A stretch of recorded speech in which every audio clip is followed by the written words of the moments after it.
ayan yung maangas na customer nila nung wala tayo, mga bata nagbabantay.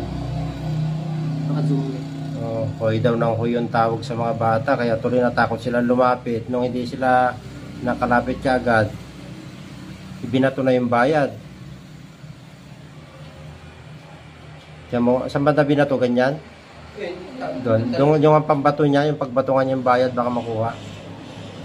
Wala pa naman siya, power natin. Ayan, nakamotor. Ayan yung Tapos yung kinarga niya yung bakal. Ayan, tinatawag niya yung bata. Siyempre, parang nailang na yung mga bata dyan lumapit maangas Ayan si Chas. Tatambay ayon, inutusan niya. Ayaw lumapit, dapat pag dito magbayad, hindi yung tinatawag yung bata doon. Nagsobre ni Widya, si Bagay na dito. Yun, nakatambay siya doon sa harap ng sakyan niya. Siya nga din, hirap makadaan o tangan. Huwag lang kayo magbanggit ng pangalan.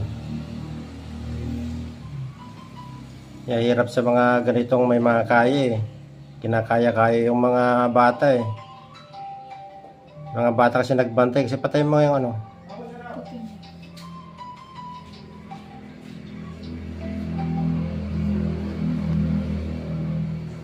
nagmemeryanda yung bata. Pagod dyan, pabalik-balik. Dahil pasasakyan. Dapat yung customer na bumili rito, dito rin magbayad. Ba't tatawagin pa rin sa kabila? Ayun si Toto na dun sa kabila. Lalapit na yung isa, kukuha na yung bayad. Ayan, batunan. Yan, binato na lang yung pera tamo talaga ang kabastos niyan. Ano sinasabi sa'yo nung binato yung pera? Inabot na kayong pera, binato pa. Kaya pan kumalain ni Toto, yung bato. Ayun yung pera, binato. Ayun, sila Grabe talaga yung customer na yan. Maangas na nga Hoy daw lang hoy yan. Kaya natatakot yung mga bata lumapit. Puro mga bata nagbantay dyan kasi nanganak kami ng kasal